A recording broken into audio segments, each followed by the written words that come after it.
Mauricio Pochettino is going to be appointed the manager of Tottenham in the summer, so why not get him now? There is no point messing about. What's the point in keeping Antonio Conte? Do you want to get in the top 4 or not? Spurs have just gone out of 2 competitions and it's now been 15 years since their last trophy. Some of the teams that have lifted silverware during that stretch, such as Wigan and Swansea for instance, are not even from the same planet as Tottenham. Leicester have also won the Premier League and FA Cup. It's crazy. I really don't like to see managers get the sack, as they are humans, but at the same time you've got to shake things up. I would do it now. Spurs are a big football club and are currently going nowhere. I was talking to a Tottenham season ticket holder on the school run in midweek, and I told him that Wednesday night against AC Milan was the worst I've ever seen from a Spurs side. It really was that bad. He agreed. It's a Champions League knockout game and Tottenham had to score and win to reach the quarter-finals, yet they didn't even lay a glove on them. It was just astounding. Let's be honest. AC Milan are hardly Harlem Globetrotters. They've gone backwards since winning Serie A last season. They were there for the taking, and that's what must frustrate the life out of Tottenham fans. They didn't even have a go. You'd have thought Spurs were winning 1-0 from the first leg. The players are like robots. There is no personality in their team. It's painfully drab. The players all stay in the same position. They get throw-ins on the edge of the opposition box. It goes short and before you know it, the ball is back with their own goalkeeper who lumps it up front. Tottenham had to go out in a blaze of glory.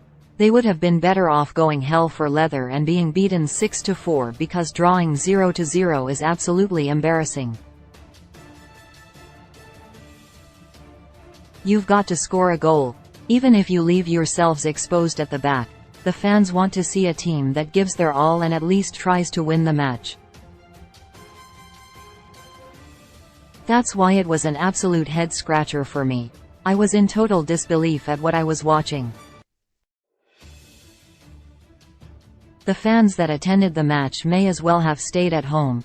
Spurs' only real chance came in stoppage time when Harry Kane had a late header at goal that was easily saved. That says it all. For me, Pochettino should come on board as soon as possible. He could lift the players in the race for 4th, and it also gives him time to prepare for next season. It's such a win-win, as Conte no longer looks like he wants to be there anymore. Chelsea big players in Champions League. Chelsea are big players in the Champions League, believe me. They have a strong squad, and when they click, nobody will want to play them. Top 4 is out of the equation, and this is all they have got.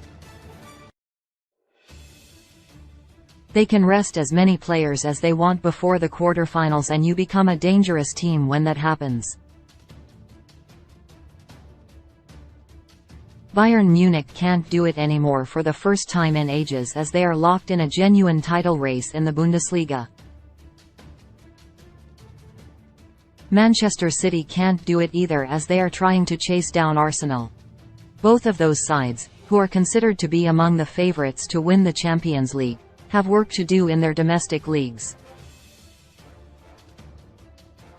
AC Milan looked poor against Spurs, and Benfica are certainly beatable, so I give Chelsea every chance of going the distance if the draw is kind to them. I thought they were very good against Borussia Dortmund on Tuesday night. The one thing you can say about the Graham Potter era is that the players have always tried. There has never been a sense of giving up. There have been poor performances and some rotten luck along the way, but I thought it all came together in midweek. The players clearly want him there. Potter finally got some luck in the first half at 0-0 as Borussia Dortmund could have killed off the tie. It should have been all over, but now there's a chance to have a right go at winning the competition. United players have to live with Anfield defeat forever even if Manchester United achieve their objectives this season. Their 7-0 defeat to Liverpool at Anfield last Sunday is a stain on the reputations and careers of the players. You can't rewind the clock and the result will be in the history books forever.